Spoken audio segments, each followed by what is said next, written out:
Tuhan Yesus selalu dahsyat dan luar biasa. Buka kitabnya saudara di kitab Efesus 5, mulai dari ayat yang ke-14. Tema pagi hari ini adalah membangkitkan roh yang mati. Penting sekali membangkitkan roh. Karena kita itu masih dengan daging kita. Tetapi yang perlu kita terus perjuangkan adalah tubuh, jiwa, dan roh harus tetap sehat senantiasa. Berjuanglah untuk itu. Sebab itu penting sekali. Amin. Apapun yang menjadi keadaan kita, 3 hal ini jangan tidak dilakukan. Tubuh, jiwa, dan roh harus terus-menerus kita bangun hubungan dengan Tuhan agar supaya baik tubuh, baik jiwa, termasuk roh kita terus akan bertumbuh di dalam Tuhan.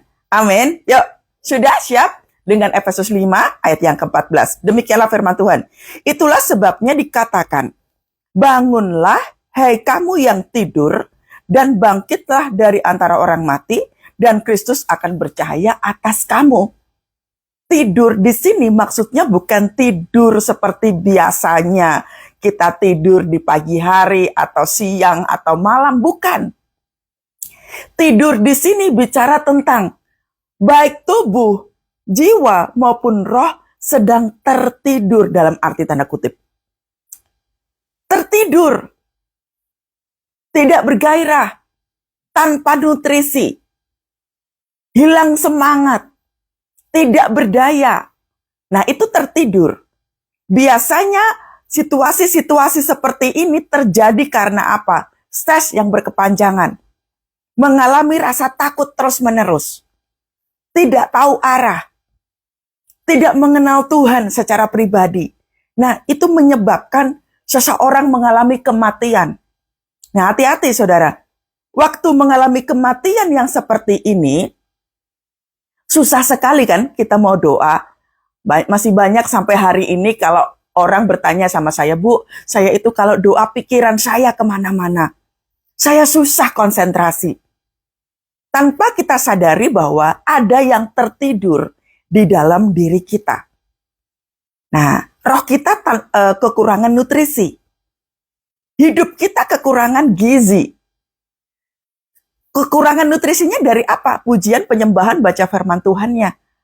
Jadi, yang menyebabkan semua itu tertidur, gak bergairah, hilang semangat, gak bisa mengendalikan diri dengan benar, karena tidak ada yang masuk ke dalam tubuh. Doa sih iya, tapi hanya sekedar berdoa. Rutinitas biasa. Tidak diperhatikan nutrisi di dalam kehidupan kita. Kita butuh, saudara, firman Tuhan tiap hari. Agar supaya Anda dan saya menjadikan firman itu sebagai tuntunan kehidupan. Kita perlu itu. Bangunlah, hai kamu yang tidur, bangkitlah di antara orang mati. Apalagi di situasi-situasi susah, seperti sekarang ini, 2025 makin banyak sekali yang mengalami kesusahan.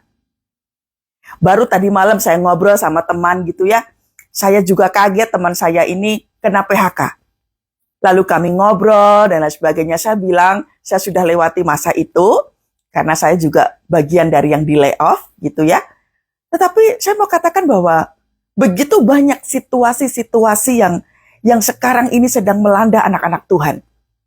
Jadi hati-hati sekali.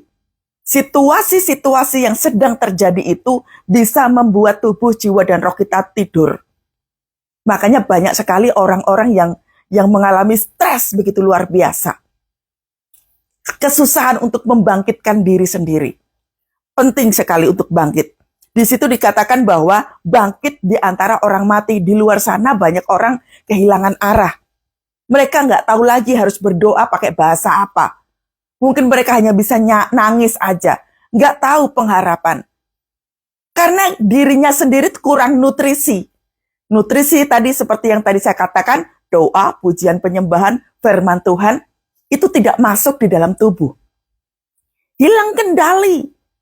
Nah, semua persoalan demi persoalan yang kita hadapi buat kita jadi nggak kuat. Akhirnya kita hanya tiduran, kelemahan tubuh, kita jadi sangat ketakutan menghadapi hari esok, kita jadi trauma. Nah, itu terus yang kita hadapi. Itu artinya sudah mengalami kematian demi kematian. Dan itu berbahaya. Karena itu perhatikanlah dengan seksama. Ini pesan Tuhan pagi hari ini. Perhatikanlah dengan seksama bagaimana cara kita hidup. Bikin semua kita itu hari-hari ini merasa kapok dengan apa yang sudah kita perbuat. Semua kita lagi masuk ke dalam pencobaan. Amin. Semua yang sedang terjadi ini kita sedang masuk dalam pencobaan. Pencobaan itu datangnya bukan dari Tuhan. Tetapi karena pengenalan kita kepada Tuhan yang tidak kita pelihara dengan sempurna, menyebabkan kita berulang-ulang jatuh terus dalam dosa, melakukan banyak kesalahan, itu terus dalam kehidupan kita. Sehingga kita tidak bisa mengalami Tuhan secara pribadi. Tuhan katakan pagi hari ini, perhatikan cara kita hidup. Yang sudah terjadi biarkan saja.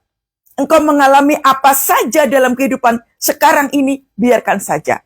Izinkan Tuhan mengubah hidup Anda dan saya secara pribadi. Yang hilang biarkan saja, fokusnya bukan ke situ, saudara. Terus. Mungkin Anda mengatakan, Bu Kety, tiap hari Bu Kety selalu mengatakan bahwa biarkan Tuhan proses, ikuti saja. Alami Tuhan terus-menerus. Memang betul, saudara. Hanya itu yang harus saya ingatkan kepada saudara semua, termasuk diri saya secara pribadi adalah, mari bangkit di dalam Tuhan.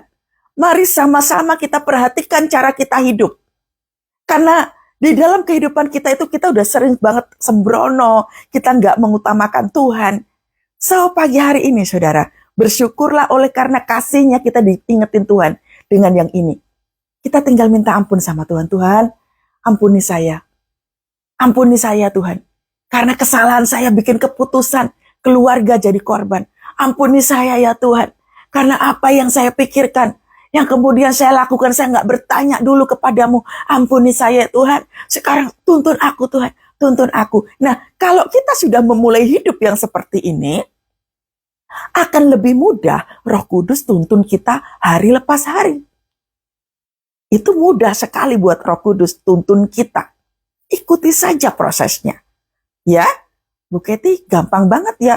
Ikuti saja prosesnya. Ini daging sakit. Betul, daging akan terus sakit. Karena kita itu harus menyalibkan diri. Agar supaya apa toh? Kuasa daripada Tuhan itu bekerja mengubah kita. Cara kita hidup udah salah, saudara. Cara kita hidup banyak sekali yang salah. Kita suka ngomong kotor, kita suka ngutukin orang. Kita kurang bersyukur. Kita nggak ngandelin Tuhan, terlalu banyak perbuatan-perbuatan yang kita tidak pernah bisa lakukan dengan baik. So, ayo lebih banyak bersyukur di hadapan Tuhan. Perbaiki diri, saya juga. Janganlah seperti orang bebal dikatakan, tetapi seperti orang arif. Coba perhatikan, seringkali kita buat keputusan-keputusan yang tidak melibatkan Tuhan. Kita ini hidup karena kasih Tuhan. Amin. Kita hidup karena kemurahan Tuhan. Coba saudara, mintalah tuntunan daripada Tuhan. Tuhan saya harus apa? Tuhan saya harus bagaimana? Jadi Tuhan ingatkan pagi hari ini, perhatikan cara kamu hidup. Betul sekali kita masuk dalam masa pertobatan. Tetapi Tuhan mau di dalam masa pertobatan ini, Anda dan saya mengalami Tuhan, mengalami perjumpaan dengan Tuhan tiap hari. Jadi setiap hari ngerasain kasih Tuhan. Tiap hari. Mau bekerja, mau di mobil, mau apapun semua itu. Yang biasanya kita nggak tahu bagaimana cara berdoa. Tiba-tiba jadi suka nyembah Tuhan. Mau bikin keputusan apa saja, tiba-tiba bisa merasakan kasih Tuhan. Saya harus ngomong dulu sama Tuhan. Saya harus tanya dulu, saya harus berdoa puasa dulu. Nah tiba-tiba menjadi sangat teratur hidupnya.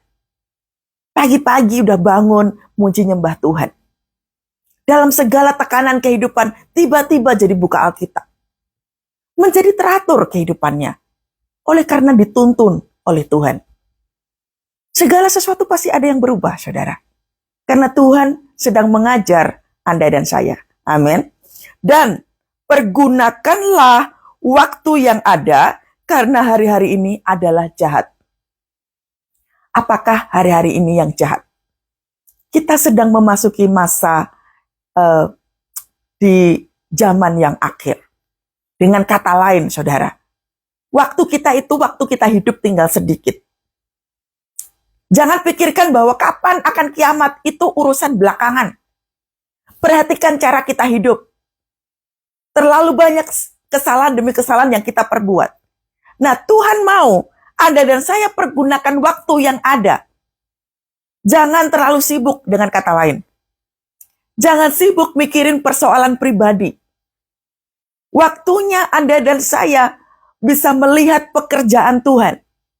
Bu, tapi saya itu kan nggak bisa pelayanan di gereja karena saya punya anak, karena saya punya aktivitas bla bla bla bla bla. Pelayanan tidak selalu harus di gereja. Kita mulai dari keluarga kita. Menangkan keluarga kita sendiri. Pasangan kita, anak-anak, orang tua. Itu semua adalah tugas kita yang sudah ngerti tentang firman. Itu melayani. Tapi areanya jangan keluarga-keluarga terus. Dari dulu, sekarang, dan selama-lamanya. Ya jangan keluarga terus yang dilayani. Lihat di luar sana. Pekerjaan Tuhan begitu banyak.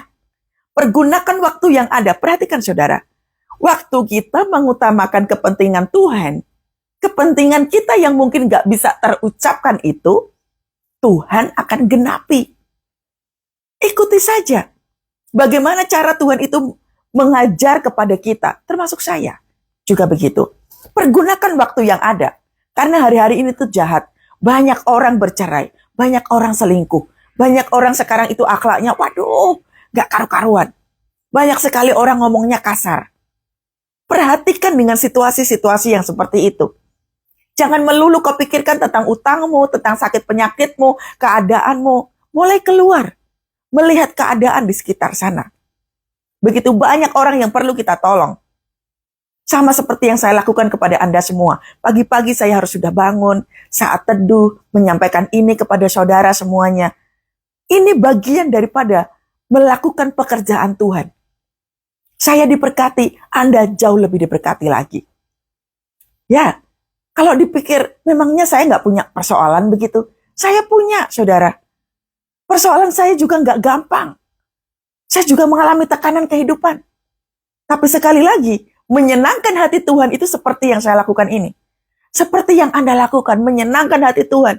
Waktu Anda mengasihi pasangan, waktu Anda mengasihi anak-anak, waktu Anda harus bangun pagi-pagi, mungkin dengan air mata saudara, Anda nyanyi, Anda nyembah, Anda minta pemulihan keluarga, itu sebuah pelayanan yang luar biasa. Membangun api Tuhan, tiap hari, itu melakukan pekerjaan Tuhan. Lakukan itu dengan segenap hati. Teman-teman kita, tetangga kita, mulai diteleponin, tanyakan mereka, keadaan mereka. Jangan sampai mereka jatuh. Jangan sampai mereka berdosa. Buat saling mengenal tentang Tuhan. Amin. Ya, karena hari-hari ini adalah jahat. Sebab itu janganlah kamu bodoh, tetapi usahakanlah supaya kamu mengerti kehendak Tuhan. Perhatikan. Firman Tuhan menggunakan kata bodoh itu artinya bahwa jangan sekali-kali kita buat keputusan bebal demi kepentingan pribadi. Tapi mulai sekarang, saudara, pikirkan kepentingan Tuhan. Apa saja kita mau melakukan apa saja, tanya kepada Tuhan. Tuhan, saya mau melakukan ini, boleh atau tidak? Tuhan, saya mau mengerjakan ini. Tuhan, saya mau buka bisnis usaha di sini. Tuhan, berkati, kasih kami tanda. Apakah saya akan buka bisnis di sini? Tuhan, kami mau melakukan ini. Tuhan, berkati kami harus seperti apa? Menjadi kehendak Tuhan, bukan kehendak kita. Sekali lagi, ketika doa kita belum dijawab oleh Tuhan, tanya lagi sama Tuhan. Apakah itu kehendak saya pribadi atau kehendak Tuhan? Amin. Mulai belajar semua itu. Saat teduh hari Minggu kemarin, Tuhan ingatkan kepada saya begini. Siap-siap kalau engkau harus kecewa. Nah, semua orang akan mengalami kok. Kehilangan, ditipu, kecewa, merasa direndahkan orang, difitnah, di apa lagi ya, situasi-situasi yang tidak menyenangkan. Tuhan katakan, bersiap sedialah untuk kecewa. Tetapi, ada kata tetapinya. Kenapa kita harus bersiap-siap? Bahwa Tuhan punya rencana bagi hidup kita. Belajar bukan kehendak kita, melainkan kehendak Tuhan. Belajar dengan semuanya itu. Jangan paksa Tuhan ngikutin kehendak kita.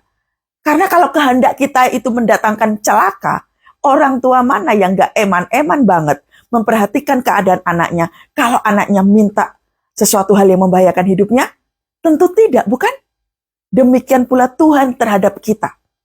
Tuhan sangat mengasihi kita dan luar biasa dahsyatnya mengasihi kita. Perhatikan saudara, keadaan kita hari ini dahsyat kan? Kita bangun pagi dalam keadaan sehat, kuat gitu ya. Kita bisa melihat pagi, kita nggak lagi pakai oksigen, kita nggak lagi, maaf ya, kakinya patah juga lagi enggak. Kita sungguh-sungguh sehat secara fisik. Waktunya kita memuliakan Tuhan, waktunya kita nyembah Tuhan, bayar harga untuk bisa bangun pagi. Pergunakan waktu-waktu kita yang baik. Di sini dikatakan di compare-nya itu adalah tadi yang di awal dikatakan hati-hati cara kita hidup. Lalu kemudian pergunakan waktu yang ada. Karena hari-hari ini banyak sekali roh yang mati. Banyak sekali orang itu kayak mumi, saudara ya, tahu mumi ya? Kayaknya aja hidup, tapi sebenarnya mati. Tuhan minta supaya Anda dan saya wanti-wanti hari-hari ini. Perhatikan terus-menerus bagaimana kita hidup. Usahakan diri kita ini supaya mengerti kehendak Tuhan. Mungkin engkau ditinggalkan pasangan supaya apa? Di rumah engkau lebih banyak memuji menyembah Tuhan. Engkau mungkin diizinkan bangkrut dengan semua usahamu, supaya engkau lebih banyak baca firman Tuhan, mengerti isi hati Tuhan. Engkau mungkin sakit penyakitmu belum sembuh, tapi Tuhan rindu di masa Sabat itu, Tuhan hendak mengajarkan sesuatu yang baru di tempat tidur, di mana waktu engkau sedang sakit. Terlalu banyak pengajaran yang Tuhan berikan, saudara.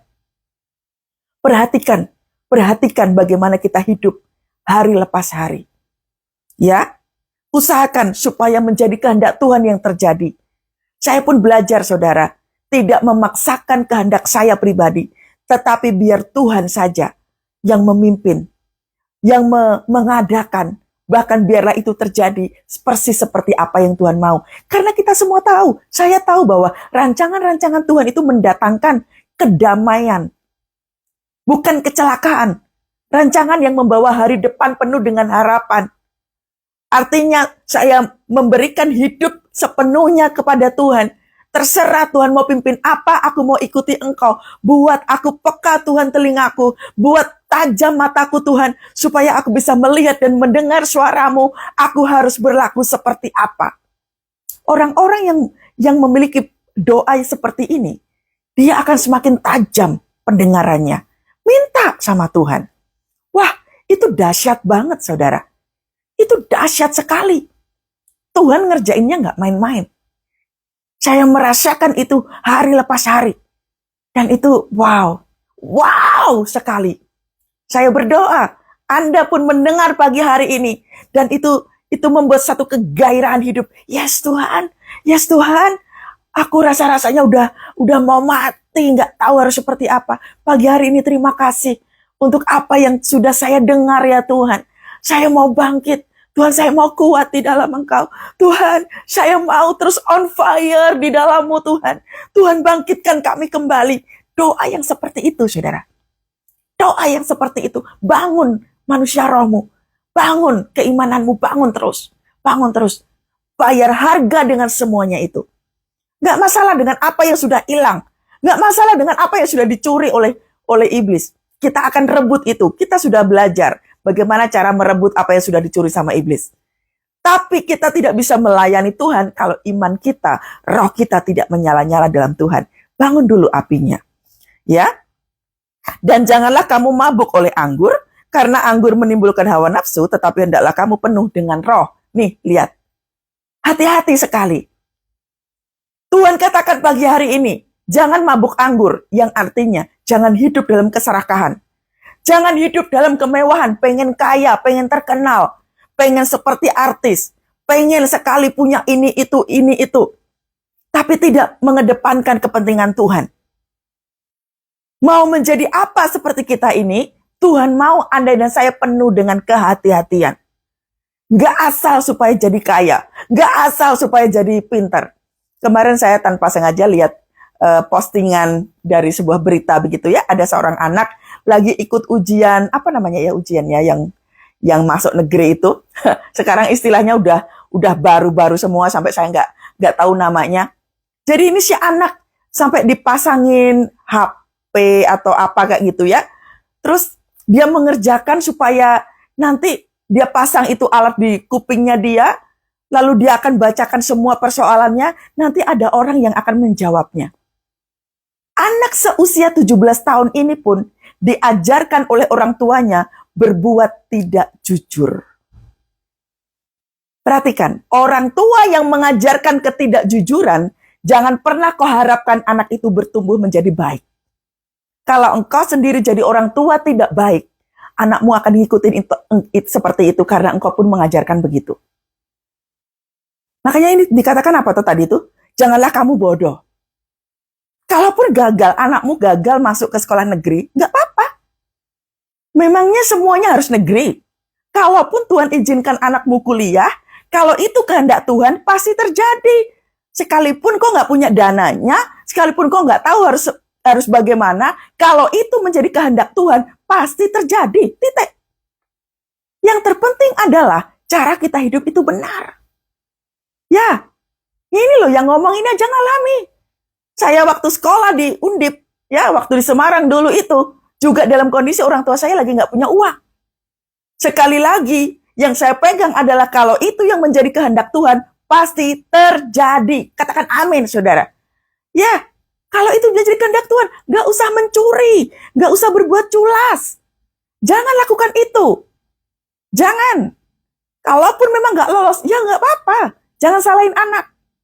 Kalau kemampuan anak hanya sebatas itu, ya nggak popo. Buat apa anaknya pinter, dahsyat, luar biasa, tapi perilaku kehidupannya nggak baik, akhlaknya nggak dijaga.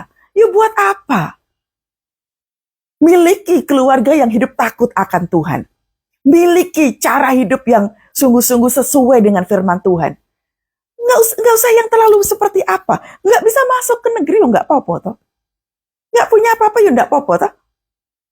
Ya, jangan memaksakan kehendak. Supaya apa? Di sini dikatakan janganlah kamu mabuk oleh anggur, karena anggur menimbulkan hawa nafsu. Ini kayak ini tadi.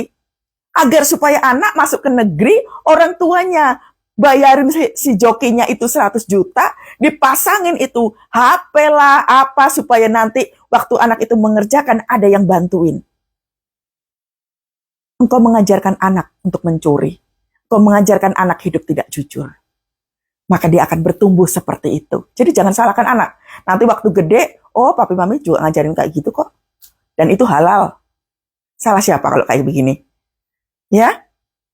Di situ dikatakan apa? Supaya engkau tidak mabuk anggur, karena semuanya itu menimbulkan hawa nafsu. Nafsunya pengen terkenal. Nafsunya pengen supaya, wow, anaknya masuk negeri keren. Tapi nyolong. Eman-eman toh, saudara. Juga apa-apa kalaupun harus masuk ke swasta, kalau itu berkatnya dari Tuhan, engkau tetap berkemenangan. Amin. Ya. Dan janganlah kamu mabuk anggur karena menimbulkan hawa nafsu, tetapi hendaklah kamu penuh dengan roh. Kenapa Tuhan katakan penuh dengan roh? Supaya hidup kita itu penuh dengan kehati-hatian. Karena hidup kita dipimpin oleh roh. Tiap hari bangun manusia rohmu. Membangun manusia roh itu bukan berbahasa roh terus-menerus. Tetapi hidup dipimpin oleh Roh Kudus. Itu kepenuhan Roh Kudus namanya. Membangun manusia roh, itu artinya hidup kita, cara kita bicara, cara kita melakukan aktivitas dipimpin oleh Roh Kudus. Nah itu menghidupkan roh kita loh saudara. Itu membangkitkan semangat kita. Ya, hidup karena roh. Dan berkata-katalah kepada seorang yang lain dalam Mazmur, kidung puji-pujian dan nyanyian rohani, bernyanyi dan bersoraklah bagi Tuhan dengan segenap hati. Dikatakan apapun yang sedang kau alami hari-hari ini, biarkan hatimu penuh dengan nyanyian Tuhan. Waktu kita penuh dengan nyanyian Tuhan itu, roh kita bangkit. Wah, biarlah rohmu menyala-nyala dan layanilah Tuhan. Biarlah rohmu menyala-nyala dan layanilah Tuhan. Menyala-nyala itu jauh lebih penting. Banyak daripada kita itu pergi melayani Tuhan, buru-buru, tapi rohnya mati. Di mana-mana urutannya adalah rohmu menyala-nyala dulu, baru engkau pergi melayani. Bangkitkan dulu. Makanya kenapa banyak orang berdoa, Bu, saya itu sudah berdoa tapi masih takut. Karena rohmu padam. Bu, saya itu sudah berdoa, berpuasa, sudah melakukan banyak hal. Tapi saya ketakutan, bahkan saya makin brutal, Bu. Karena padam rohmu. Engkau nggak membangkitkan dirimu. Karena waktu engkau membangkitkan dirimu dengan api kuasa Tuhan, ini loh dikatakan apa itu? Penuh dengan mazmur, kidung puji-pujian, nyanyian rohani, bernyanyi, bersorak bagi Tuhan. Bagi Tuhan loh. Menyenangkan hati Tuhan dengan penuh kegirangan. Engkau pagi-pagi nyanyi Tuhan, nyanyi bagi Tuhan. Bangun Bait kudusnya di tempat ini, Yesus telah hadir, kemuliaan Tuhan dinyatakan. Oh, sukacita. Loh, kalau kita bangun api Tuhan sedahsyat ini, wow. Iblis mau kasih kita stres mental, saudara. Iblis mau intimidasi kita mental. Karena apa? Kita memagari diri kita dengan kuasa Roh Kudus. Gak bakalan mengalami kematian. Gak bakalan. Amin. Ya, saya mau kesaksian, saudara. Jadi saya ini kan sedang berada di Bandung ya. Memang saya ada satu pelayanan begitu. Waktu check-in, saya itu salah pilih tanggal, saudara, ceritanya. Jadi harusnya saya itu check-in 26 April. Saya kaget banget yang saya pesan 26 Mei gitu. Jadi karena itu hari Sabtu udah full gitu ya, hotel udah penuh gitu. Dikatakan resepsionisnya bilang begini, Bu, maaf Ibu salah memilih dan hotel kami sudah penuh Ibu gitu. Waduh, saya sangat kebingungan gitu ya. Dan badan saya itu udah capek rasanya. Saya duduk di sofa gitu ya.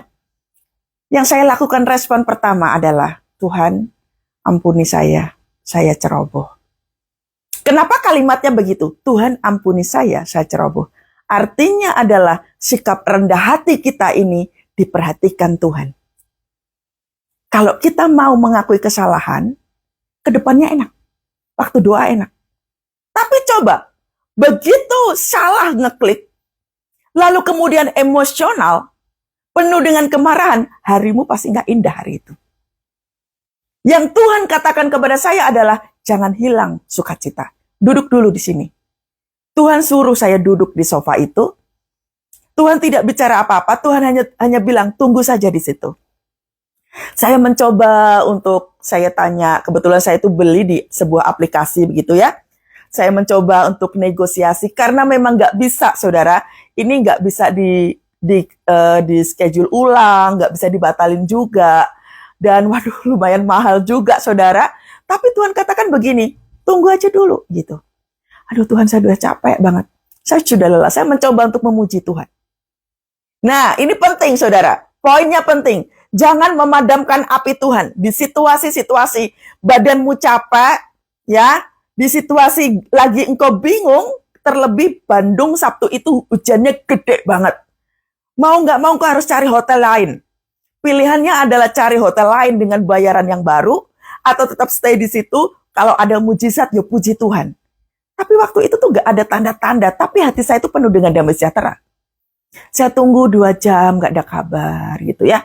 Lalu tiba-tiba pihak Traveloka bilang begini, Ibu, kami akan coba untuk bantu, tapi Ibu tunggu dulu.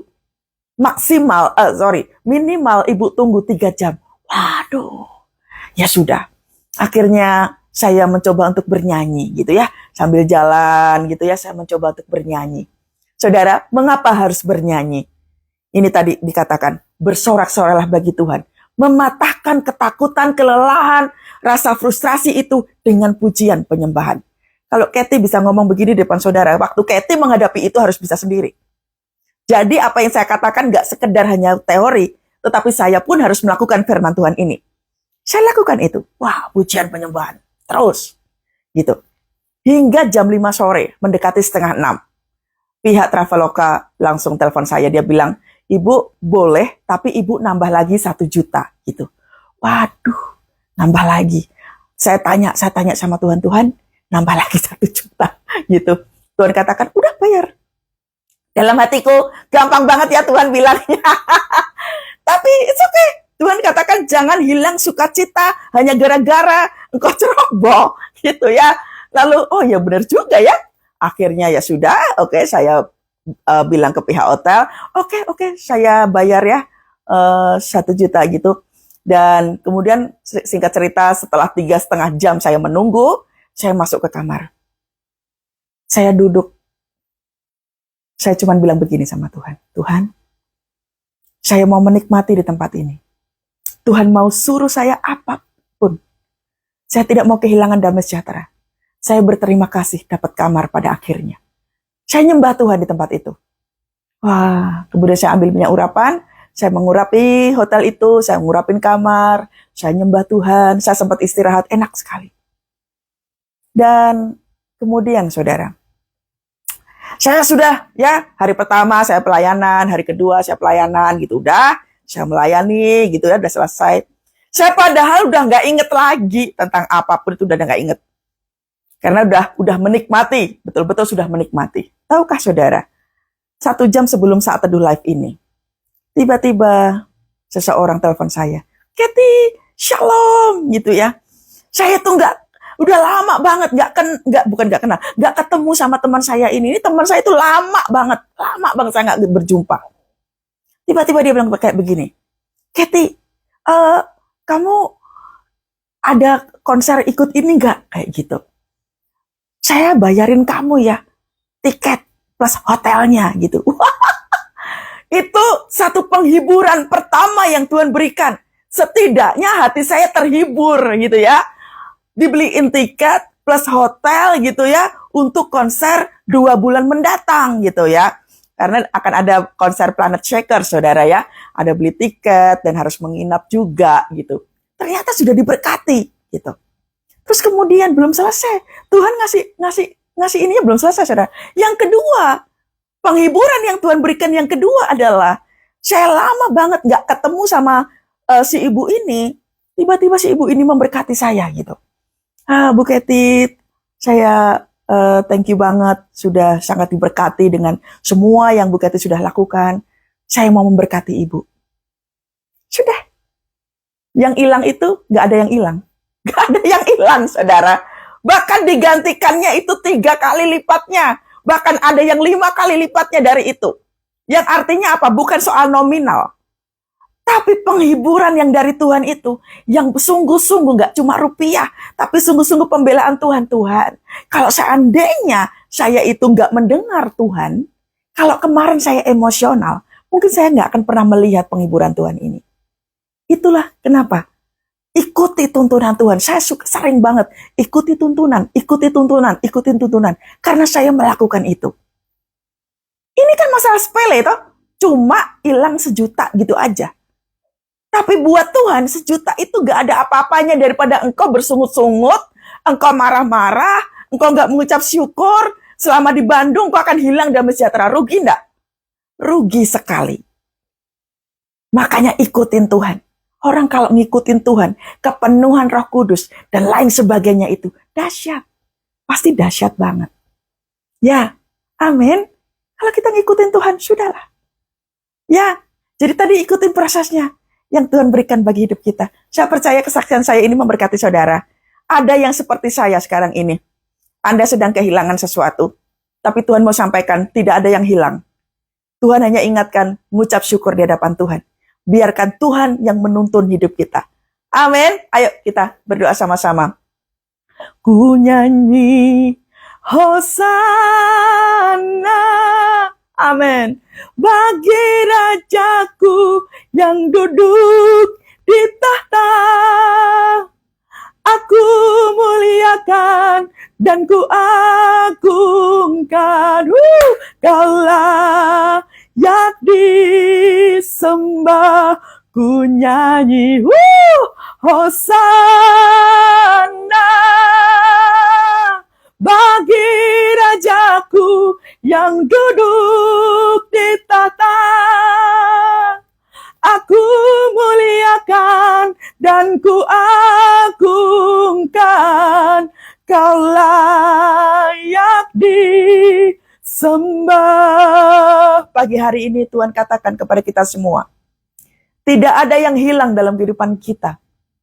Abraham waktu menyerahkan Ishak, Tuhan tahu sungguh bahwa penantian akan Ishak ditunggu-tunggu oleh Abraham sekian tahun. Oleh karena ketaatan Abraham, Ishak tidak disentuhnya sama sekali. Kehidupan kita yang Anda alami, Anda kehilangan apapun, Anda merasa apa saja, Tuhan katakan, jangan hilang sukacita, jangan hilang pengharapan. Ikuti tuntunan Tuhan pagi hari ini. Bangun manusia roh, terus bangkitkan diri, terus bangkitkan, cari Tuhan. Cari Tuhan tiap hari, bayar harga. Cari Tuhan, cari Tuhan. Ada kuasa ilahi turun yang senantiasa membakar hidup kita. Nyalakan api Tuhan. Oh, raba shekerala raba ya syakarala raba. Oh, ya shikirala wala wala wala wala. Tuhan, pagi hari ini hamba-Mu berdoa. Ada 114 orang, 116 orang yang ikut live.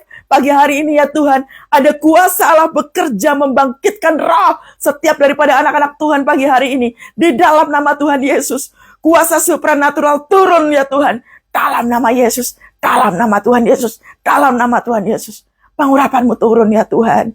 Pengurapan-Mu turun ya Tuhan. Kami nyanyikan Hosana. Kami nyanyikan Hosana.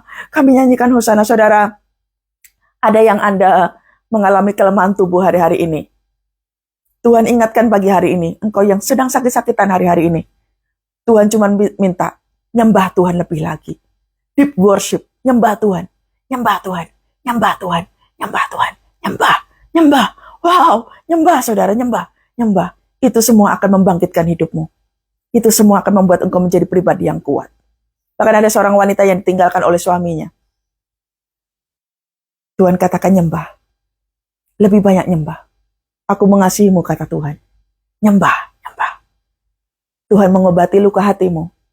Tuhan sembuhkan hidupmu. Tuhan akan memulihkan keadaanmu.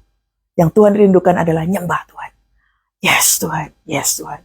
Kami lepaskan roh sukacita pagi hari ini. Dalam nama Tuhan Yesus. Hamba-Mu berdoa ya Tuhan, sukacita surga. Turun bagi kami semua pagi hari ini. Dalam nama Tuhan Yesus. Lepaskan ya Tuhan. Bebaskan ya Tuhan. Anak-anak Tuhan yang terbelenggu hari-hari ini. Dalam nama Tuhan Yesus. Kuasa Tuhan bekerja pagi hari ini. Wow, dahsyat Tuhan.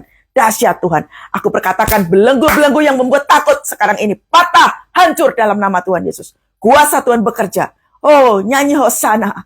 Kami lepaskan, hamba lepaskan ya Tuhan. Kuasa pujian penyembahan turun bagi kita semua pagi hari ini. Dalam nama Yesus. Dalam nama Tuhan Yesus. Yes, yes, yes Lord. Yes. Dan terimalah berkat daripada Allah Bapa, Putra dan Roh Kudus. Menyertai kita pagi hari ini dan sampai selama-lamanya. Tuhan memberkati langkah kehidupanmu pagi hari ini. Kita memulai pagi hari ini dengan urapan yang baru daripada Tuhan. Apa saja yang kita kerjakan Tuhan buat menjadi berhasil. Kuasa Tuhan menyembuhkan. Kuasa Tuhan membangkitkan. Dalam nama Tuhan Yesus. Haleluya. Amin.